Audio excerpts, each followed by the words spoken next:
everybody, and welcome back to the Transgender School podcast. This is episode 45, and we are extremely honored and thrilled to welcome back a former guest who was our very special guest on episodes 18 and 19. We want to welcome you back to the podcast 2 years later, Alicia Arballo. Thank you. I am absolutely grateful and thrilled to be here myself. You two have a special place in my heart in terms of my journey.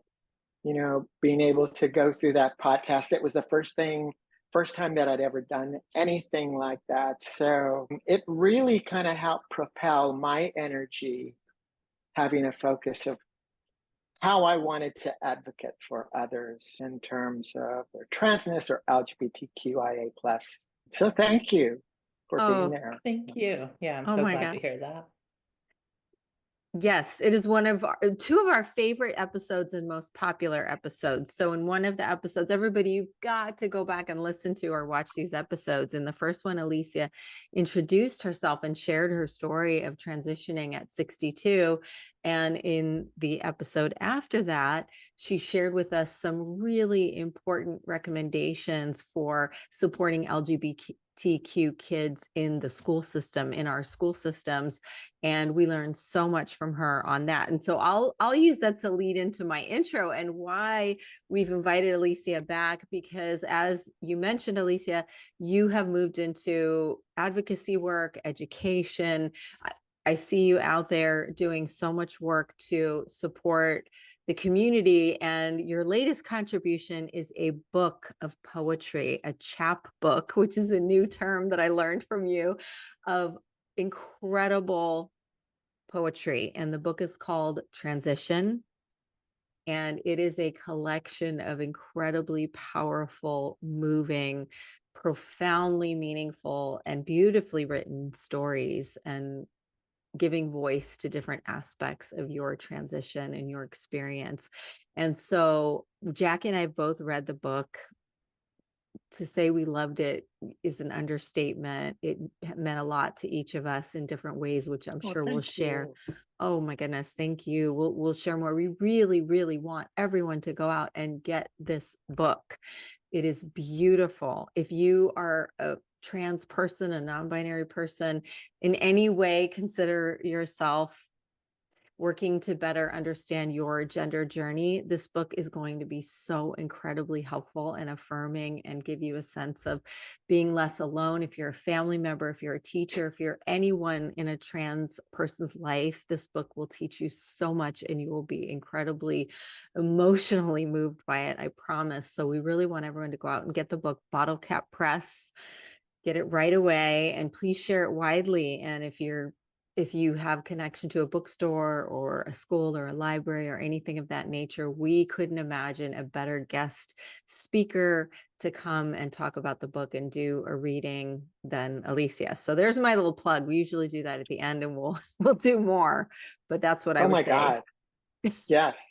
I mean, as you were talking, I was getting emotional, and yeah. But thank you for that. I'm emotional too, Alicia. I read the book several times and read through several of the poems, and I haven't read anything like this before. I don't know if there's anything like this out there. I've read numerous books by trans people, about trans people, and the way you've put your story into poetry and shared it in this beautiful artwork, but also with just so much honesty and rawness and depth, and giving us a glimpse at things that are very, very difficult to share. It's just so powerful. So I feel very emotional as well. What we're going to do, so that people know, is I'll introduce Alicia. We'll ask her a little bit about writing the book, and then we'll ask Alicia to actually read aloud and share some poetry with us. Alicia Arballo is a Latinx woman who medically transitioned at the age of 62 after detransitioning nearly 25 years prior. She's been a lifelong educator, a counselor, a teacher, a poet, a singer, and a guitarist. So very multi-talented in the creative arts and etc., as well as in academia and being so influential for so many kids for many, many years. She's been writing poetry since high school, but felt a desire to publish a small chapbook of her transitioning experience in hopes that others would read and identify. She has written and shared her poetry through entities such as the Trans Empowerment Project and the LGBT Center in Los Angeles. And she's also shared her story on podcasts such as Teaching While Queer and the Transgender School podcast. Honored to be mentioned in your book, Alicia. Thank you. She is married, although separated, and has 3 grown children. Alicia has a Bachelor of Arts in Music from California State University, Northridge. Yay, we're fellow Matador alums. I think we probably realized that before at some point. And a master's in counseling from Cal Lutheran University. And she resides here in Southern California along with me. So I'm sure there is a lot that's left out of that. When we last talked with you, we learned a lot more about your experience as an educator and your experiences with the children over the years and forming the GSA at the school where you were. And so I really want, again, everybody to go back to those. But what we want to focus on now is this just stunning book that has impacted us so much, and ask about what led you to write the book. It spans a lot of different periods of your life. So I'm curious about when you wrote it, the process of writing it, why you wrote it. Tell us all about it. As you mentioned, I've been writing poetry for a long, long time. I've always considered myself a storyteller at heart. Probably the most wonderful moments for me were sitting at my grandfather's feet or my grandmother's feet while they were telling stories of their upbringing. My father, my mother, my uncles, my aunts. Those were the things that I would cherish the most. And I remember one time my grandfather said, "Kid, why don't you go out and play with the other kids?" I would just be enamored with everything they were talking about and the stories that they'd share. So I always felt like I really wanted to tell my story. That was really important. But again, as I started my transition, it was really important to me as I found out more about the trans community that there were others who had a similar story. And when I tapped into that, it was just kind of a bolt of encouragement that said, you can do this. This is where I started. This is what age I started. This is how it happened for me. This is what I went through. And I think those things really encouraged me to find an avenue to express those feelings. About just a little after I started my medical and social transition at the LGBT Center, they had Stephen Rains, who is the former poet laureate of West Hollywood, was leading and had been leading for years My Life is Poetry workshop. It would span for about 10 weeks. And in that course of those 10 weeks, people would just sit and he'd give you some prompts, maybe, and you just started writing. And the first time that I participated in that workshop, the first thing that I came away with was during his prompts is I would write a lot about my journey because I was just starting out. There was a lot of pain, a lot of uncertainty, a lot of this is horrible and this is wonderful euphoria, and not really having an avenue at that time to really express that. It was really important for me to put it down in writing. And after a while, I kind of looked through as the journey progressed.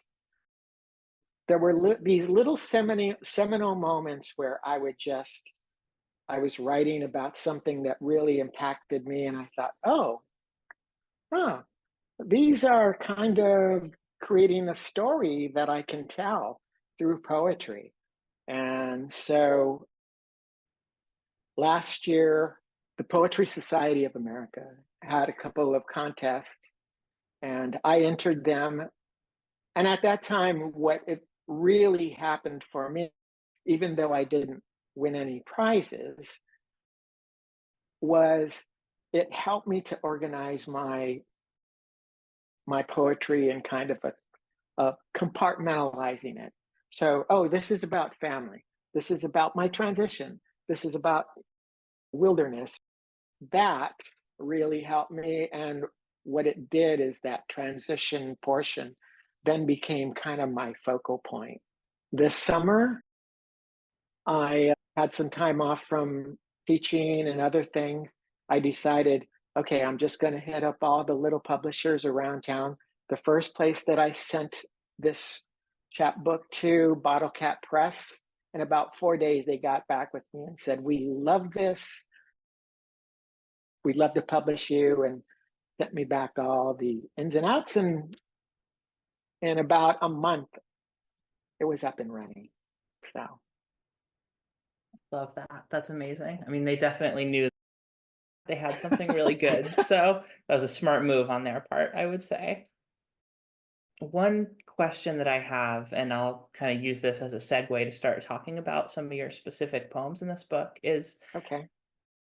the thing that I found so impressive about this is how you, and I think you were just speaking to this to a degree, how you wove together so many different things, your personal life, your experience transitioning, your professional life, your family, and then you have historical figures referenced, you have philosophical concepts woven throughout. Creates this really beautiful multi-layered product. It's like an onion. You can keep peeling it back and there's going to be more and more layers. And one thing that I really found impactful in this was Christine, the poem Christine, and this Oh, concept yes. of seeing a trans person for the first time and what that does to you as a trans Hmm. kid who doesn't know you're trans yet. So Right. I would love to invite you to share your mindset writing that, what inspired you, and if you want to read it, I think that would be a powerful one to share with I'd folks. love to read that. I will say, and I think I talked about this in the previous podcast, but really there was no terminology. I was going into my mother's room and trying on clothes and dreaming of being a girl and Yeah. there was just all kinds of things going on. I didn't have any words for it and just Hmm. thinking you're weird. And then one moment I'm sitting there and this commercial comes on and oh, that's me. But it's so interesting that as I wrote about that, and that was really one of the first poems that I wrote in that in the My Life is Poetry workshop.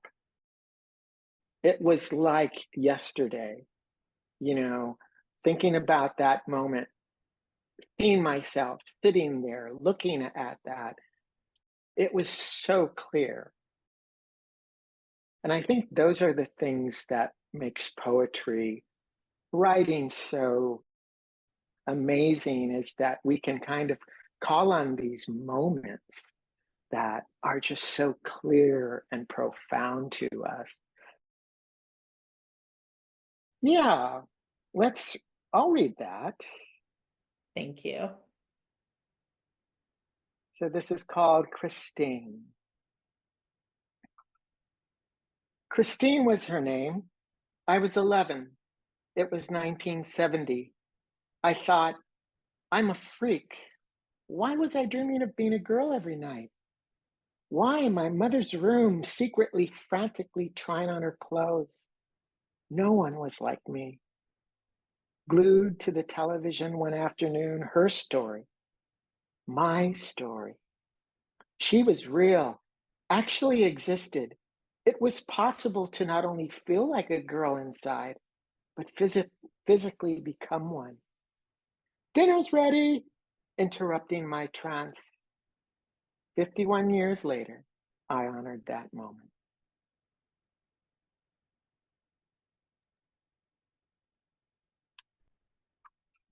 Thank you so much. I think it's hard to pick one, but if I had to pick one, that's the one for me because that moment is so universal and so such a shared experience among trans people. And so I really appreciate the way Yeah, you captured that.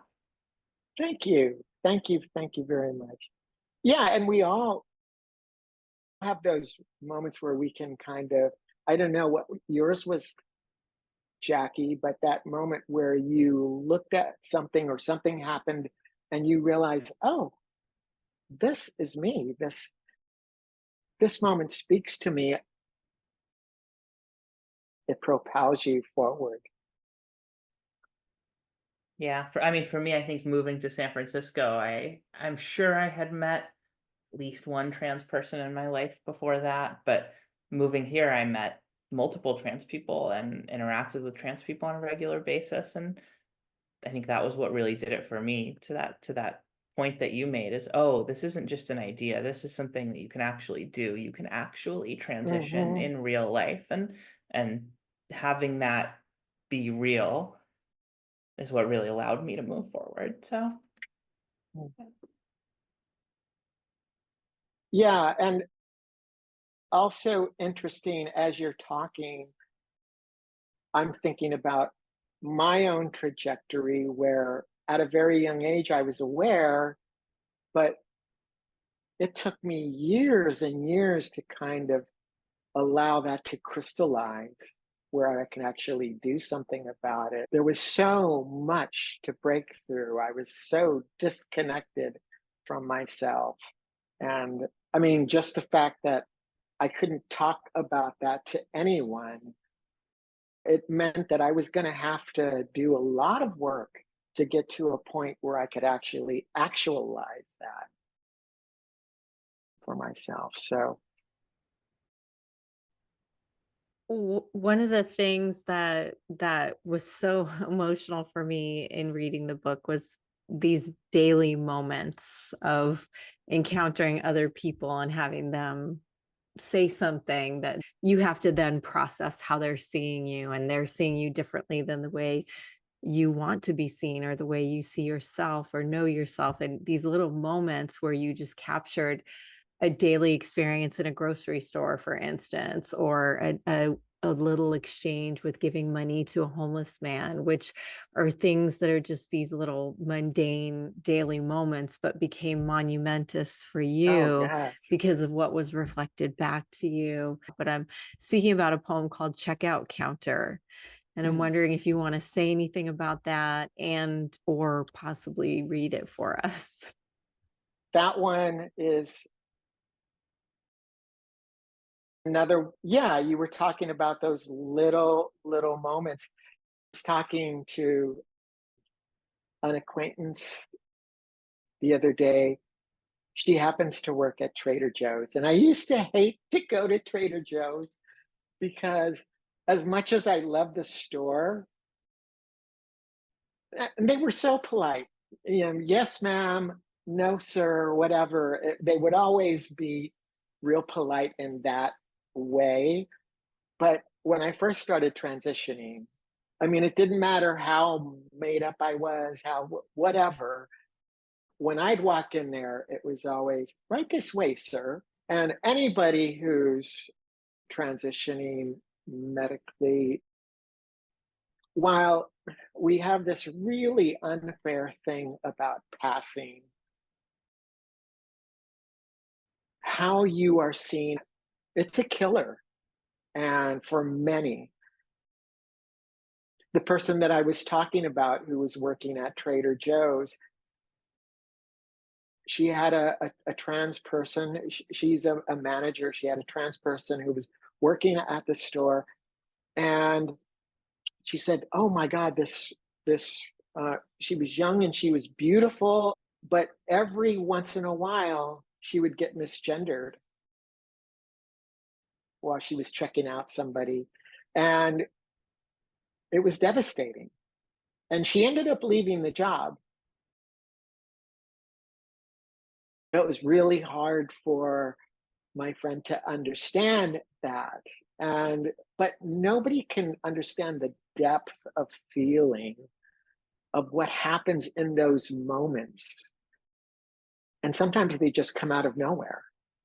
So this was one of those moments, and I'll share that. It's called Checkout Counter. And by the way, it wasn't a Trader Joe's where this happens. Important Um, disclaimer. Yes. Checkout counter. I approached the checkout counter with a bright melody in my head. A beautiful sunny day, the cashier started to run my groceries through one by one. Paper or plastic, sir? She asked me. I looked at her as the pain began to rush through my body. It was like someone threw a boulder at me the size of a house, and it crushed every part of my waking being, my soul. For her, it was what she had been trained to say as a phrase of politeness. Years and years of indoctrination. It wasn't her fault. She just needed to be told, to be taught, so she could be aware. I stood there, the anger welled up. I wanted to reach across the counter and rip every bit of clothes off her body so she could know how naked I felt, how ashamed, how embarrassed. It wasn't her fault.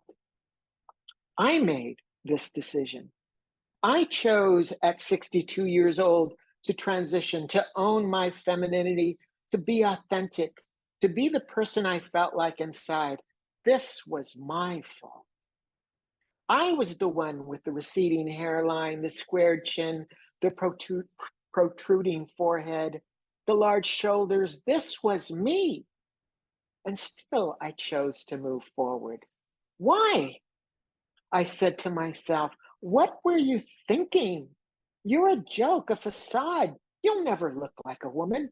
No matter what clothes you wear, the earrings or necklaces you fancy, the makeup you apply, you'll still look like a dude. See, she just told you.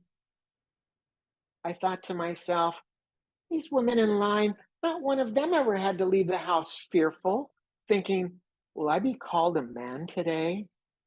Why didn't I just stay gay? No one ever said at the checkout counter to a gay person, hello, sir, who sleeps with other sirs, paper or plastic? Yet there I stood, and I wanted to say, excuse me, I'm not a sir. My pronouns are she, her. Thank you. Like I had practiced a million times. But I didn't say a thing. Instead, I hated everything about that moment, about my life, about her, about my decision, about my future. I picked up my groceries, shook my head, angry at myself, and merely walked away.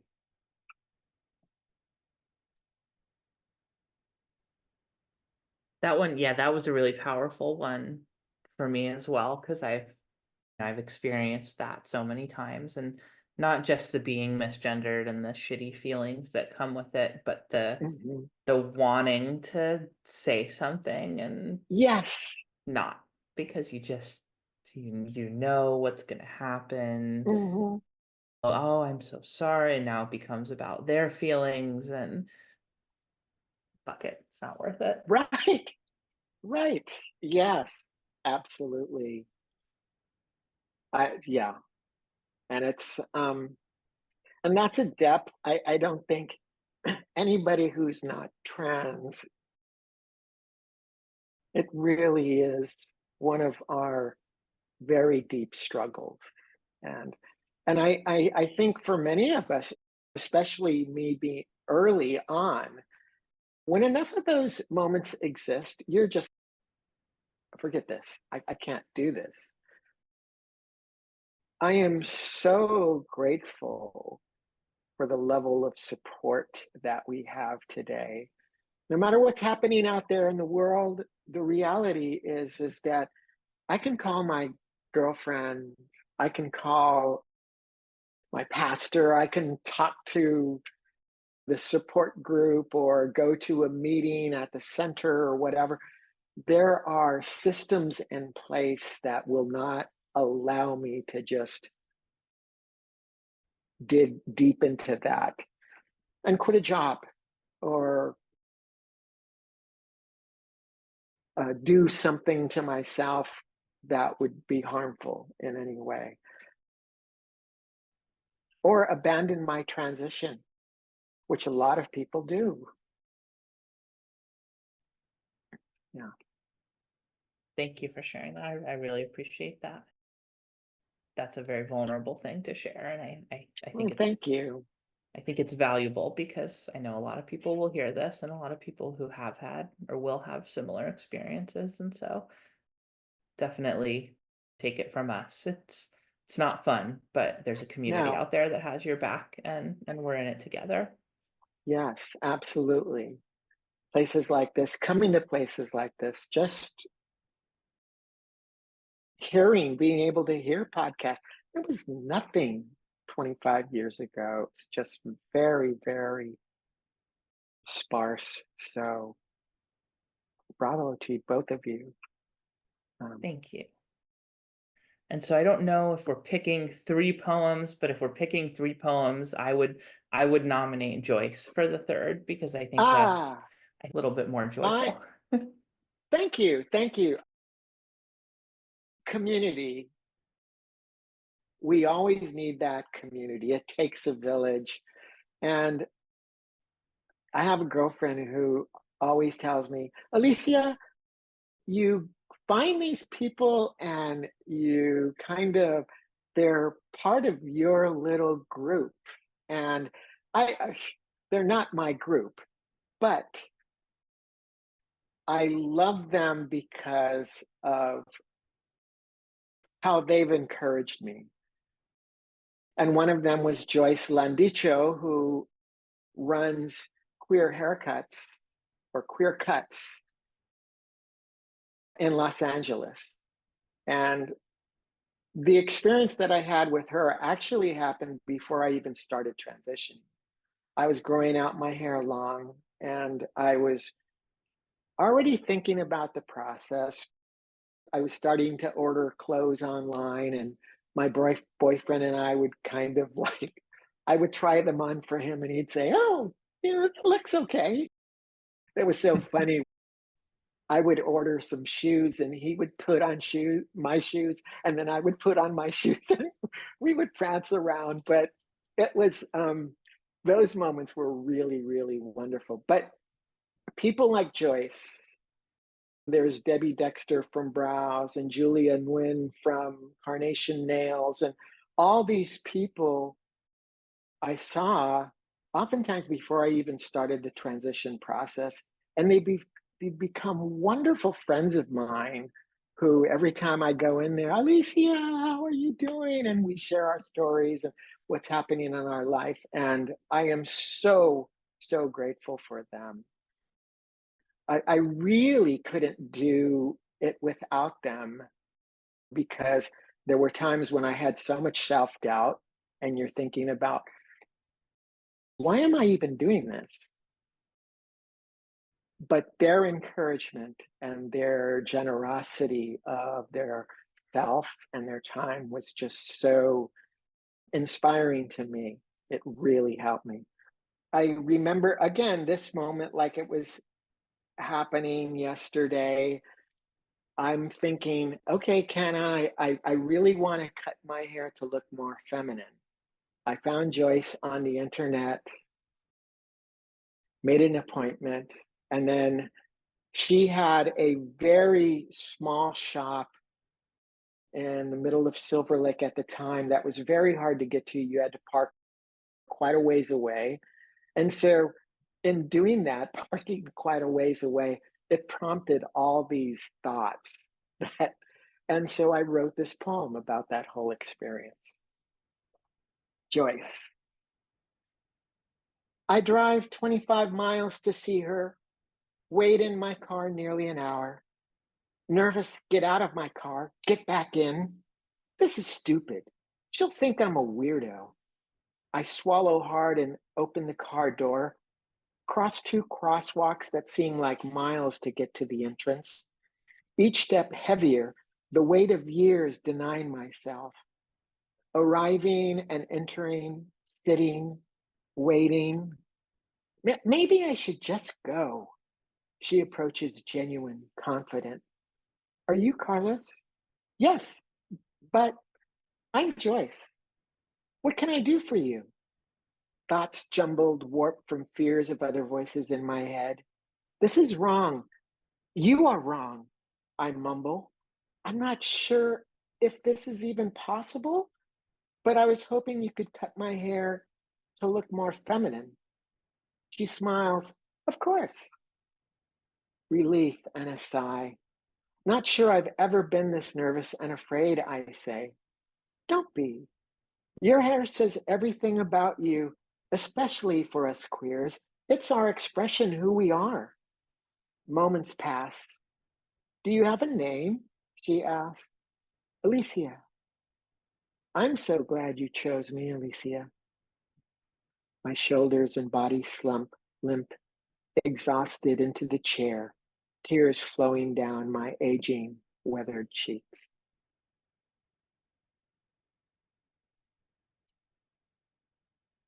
Well, I'm so glad you wrote this book, Alicia.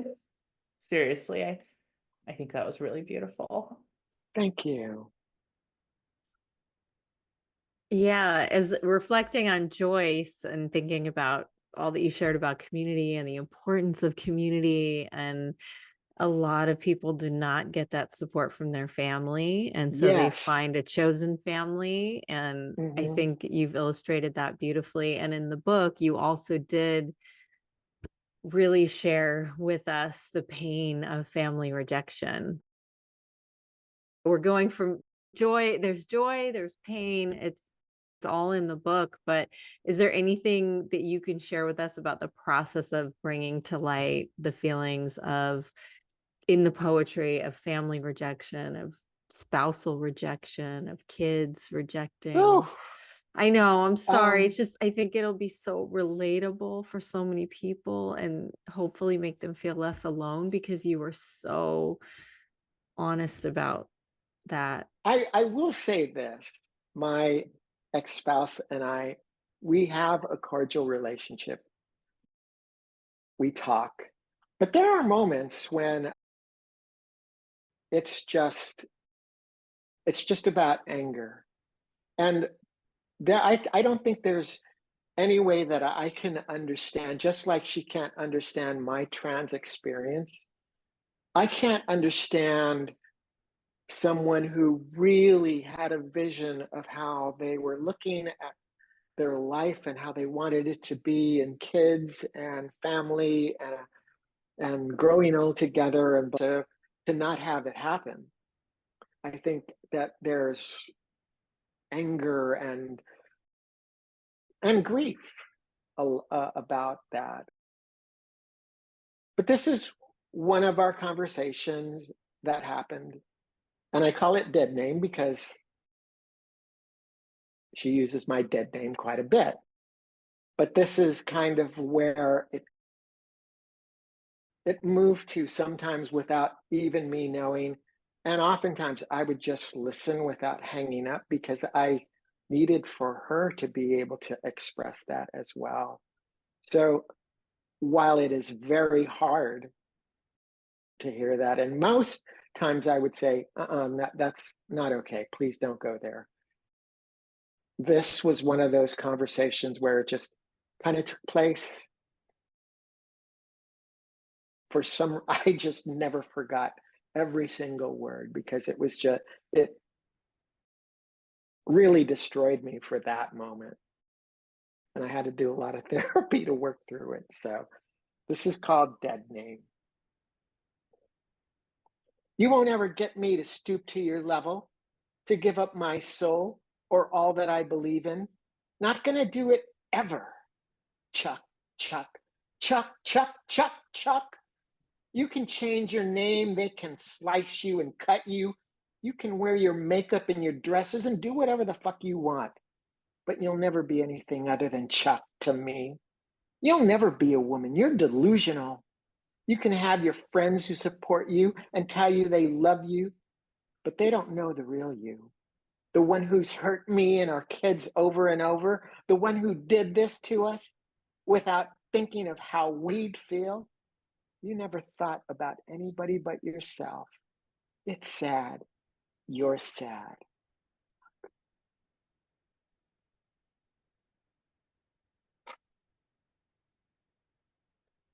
That's a difficult one to read. Yeah, I wish I could say that one wasn't relatable, but I think it is. As someone who had albeit at a different stage in life, a similar experience. I was in a long-term relationship when I came out, and my partner was the first person I came out to, and I was coming to her with this great revelation and, oh my God, this big deal, and this is who I am, and I didn't realize at the time, I was 19, but I didn't realize at the time that in doing so, I was pulling the rug out on the future that we had planned together. I thought we could still have all those things, but when you're trans, you don't necessarily realize how deeply gender is ingrained in those ideas about your Oh, future. yeah. And so I think that's unfortunately probably an experience that a lot of other trans people can relate to. And I, again, really appreciate how vulnerable you've been sharing that on this episode here today. Thank you. Oh my God. I had never read that before out loud. And so, whew, very difficult. Yeah. Thank you for offering that here. I think that while there's so much pain in it, it also, I hope that it gives people hope, because to see you doing so well and having so much support in your life and being who you are and just glowing with you're glowing. I'm so happy for you, and it gives me so much hope for the world and for the future. There's a certain inspiration of seeing little kids come out and transition and like, wow, we live in a different world. And I think you are offering a different kind of hope that is even more important in some ways for a lot of trans people, that whenever you're ready and it's the time for you to transition and to come out and be yourself, that there will be support, there will be community. And what a book like this shows is, yes, there will be really painful, really hard moments, and there will be support, and there will be community, and you can do it, and there's love here. And Yes. so many of the poems convey that as well. All of it, all the Yeah.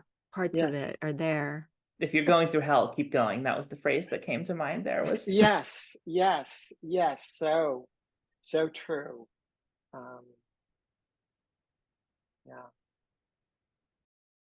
Yeah. There is the other side of that in the euphoria, um, that we carry in being our authentic self. I mean, I don't know a person. I love my trans sisters and brothers and non-binary friends who have said, I can't do this anymore. There are lows, but being able to be your authentic self and travel through that, no matter the pain, the euphoria and the joy that comes with it, there is nothing like that. And I'm the happiest I've ever been, and I'm grateful for that.